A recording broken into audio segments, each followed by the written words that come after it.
Welcome to Motoring Monday for July 13th, 2015. I'm Sam Haymart for Test Driven TV. Today we're looking at the all-new 2016 Mini Clubman and a more powerful Audi S7. The Ford GT returns to 24 hours of Le Mans next year, and a world record's been set in the Volkswagen Golf TDI. All this in our test drives. It's coming right up.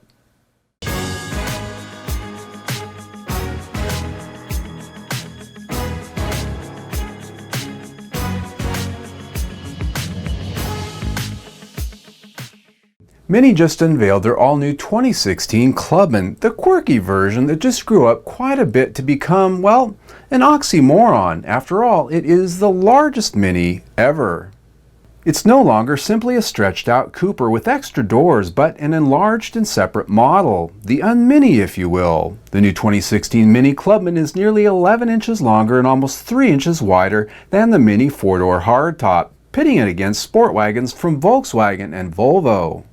It's all part of a repositioning of the Mini brand more upscale, and in so doing, they're being more out with its association with BMW by using feature content and marketing terms the two brands share, such as Twin Power and Steptronic. This can be found under the hood, where available engines include a 1.5-liter 134 horsepower 3-cylinder twin-power turbocharged engine and a larger 2-liter 4-cylinder variant with 189 horsepower. Both engines are shared with BMW, as is the 8-speed Steptronic transmission. The interior is cavernous by Mini standards, offering rear seat passengers generous space in every direction. With the rear seats folded, the cargo area expands to a never-before-seen 48 cubic feet, and, of course, that's still accessed by Clubman's trademark dual-swinging barn doors. Styling, for the most part, breaks new ground, looking and feeling like a Mini from virtually every angle, other than looking, well, not really all that Mini. The rear tail lamps are the one exception to the rule, with a new elongated look which, while pushing anew, still looks English in some way. The new 2016 Mini Clubman is closely related in chassis architecture to the upcoming 2016 BMW X1 and will likely at some point offer an all-4 all-wheel drive option in a more off-road oriented model. Countryman, anyone?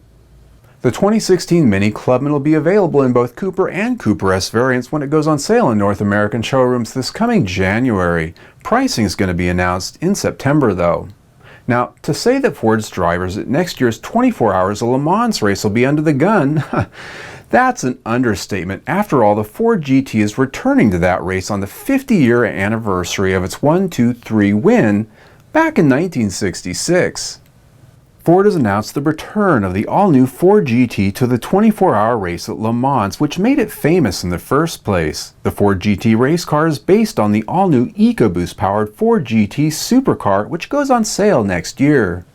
The Ford GT will make its competitive debut first next January at the Daytona Rolex Racing Series, with two Ford teams headed up by Chip Ganassi Racing and Felix Sabates, who together will field 4 cars. The Ford GT race cars are being built right now by Multimatic Motorsports, and Roush Yates Engines will build the racing versions of their 3.5-liter EcoBoost V6s. Ford said other partners include Castrol, Michelin, Forza Motorsport, Sparco, Brembo, and CGRFS. Returning to the limelight on the 50-year anniversary of the original Ford GT is no coincidence, a move which serves to launch the new Ford Performance brand that replaces and encompasses all which came before it globally. Ford Racing, SVT, and ST are now all rolled into the Ford Performance umbrella. The new Ford Performance brand will launch more than 12 new production vehicles in the coming 5 years, in addition to being the go-fast parts house for Ford. Now don't forget, in September you'll be able to download the Ford GT and Forza Motorsport 6 through your Xbox gaming console. That's the big race we can all drive in. I'm happy to share the Audi A7 series remains likely the sexiest 4-door coupe you can buy, and for 2016, it only gets better. While it's largely the same as the 2015 model, Audi gives the new A7 and S7 we see here a new front fascia and standard LED headlamps. The rear fascia also gets the plastic surgeon's noodling and a new LED taillight design as well. Under the hood, the 2016 Audi S7 gets a 30 horsepower bump for its 4-liter turbocharged V8, now up to 450 horsepower and 406 pound-feet of torque. That power flows through an 8-speed automatic transmission to all 4 wheels, courtesy of Quattro, for a blistering run to 0 to 60 in 4.5 seconds. Rolling stock starts with 19-inch wheels standard with optional 20 and 21-inch alloys like the ones you see here. Several appearance option packages are available, including a sport exhaust system with black tips. You can also upgrade to a revised sport differential, which has new software algorithms Audi says help to vector torque for higher levels of responsiveness and agility than ever before. Handling upticks come by way of a sport tune for its air suspension. The interior is largely carryover save for a few trim and color updates. Here you see rich Falcona leather seats with quilted inserts, a flat bottom steering wheel with shift paddles, aluminum pedals, and carbon fiber finishes. Those who live for their infotainment systems will not be let down with the next generation MMI interface. It's got the new suite of Audi Connect programs like online traffic, Apple Siri Eyes, and web radio streaming. Last but not least, there's also a 4G LTE data connection and in-car Wi-Fi. Now that's quite a mouthful, but for some people that infotainment system is just as sexy as all the horsepower and that beautiful body the S7 teases us with mercilessly. In our test drives this week, we drove the also sexy Chrysler 300C Platinum, the latest crown jewel in rolling large imported to Detroit. Yeah, I said to Detroit. After all, this American Clipper is made in Canada. That said, for 2015, Chrysler brings a new level of luxury, feature content, and refinement to their broad-shouldered, full-size, rear-wheel drive sedan. Inside, you'll find rich Poltrona Frau leathers, genuine Opapor wood trims, and a healthy dose of the most modern and expected touches in any luxury car today, like a well-executed touchscreen infotainment system. These new world touches blend well with the rumble of its old world 5.7-liter Hemi V8, which now puts power down through an 8-speed automatic transmission. It's less thirsty than before, but still thirsty if you roll large with your right foot, but nonetheless, it made our I'd buy it list for this year. Now you can watch our full test drive review on the Chrysler 300 by clicking on the link down below in the information section, or log on to our website, testdriven.TV. Now, we've achieved over 10 mpg more than EPA estimates on Volkswagen's TDI models, but auto journalist Wayne Gertis once again puts us to shame. On a planned road trip of the lower 48 states, closely monitored by the Guinness World Records team, Gertis and co-driver Bob Winger set a record in a 2015 Volkswagen Golf TDI of 81.17 mpg. On the tour, which covered 8,233.5 miles in 2 weeks, they used a total of 101.43 gallons. And on today's diesel fuel prices, the total fuel cost was $294.98.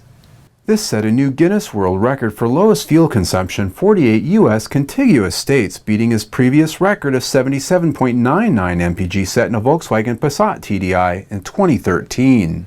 Now, there has to be a trick, right? Well, Gertis says that indeed some well-practiced hypermiling techniques were employed, but these are things that we can all do. One is remember that speed does kill fuel economy, and if there's a posted speed limit, follow it. You know, you'd probably save 15-20% versus the average guy racing up and maybe 10 over and then racing back down to a stoplight. Let's talk about going over a simple hill like an overpass. When you're going down the interstate, you might be going 60 miles an hour. Let's consider locking the accelerator where you're right exactly where it's at, not cruise control, just the accelerator. And as you go up, you go 60, 59, 58, 57. On the backside, 57, 58, 59, 60. Really simple stuff. A little bit on traffic. Allow the rabbits to run. Those are the guys that race to the red light and win the trophy, right? Let those rabbits run. They're going to trip the light sensor before you get there. It'll turn green. You get to go right through and wave as you go by. Those are 3 simple techniques that you can use, and some of those same exact techniques that we're using on the 48-state Guinness World Record that we just achieved. He knows what he's talking about. He's piloted many similar ventures before and has made a career of it.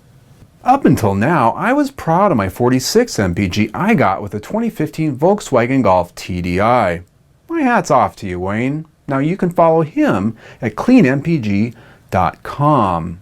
Now it's time for a money shot, where we take the hottest photo from this week's auto news and we show it to you.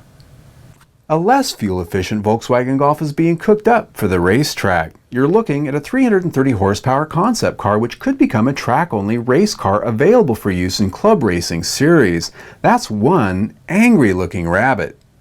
Well, that's it for Motoring Monday. Click on the link right here and please subscribe to our YouTube channel. There, I'll keep you updated on all of our latest test drives, our news, as well as our Motoring Monday episodes. We produce a new video almost every single day and test drive 1 and sometimes 2 cars each week. There's always something new. You can also follow us on the Google, Twitter, and that Facebook by clicking on the links down below or up there on our website. If you happen to be there, that's testdriven.tv. I'm Sam Haymart for Test Driven TV. I hope you enjoyed the ride.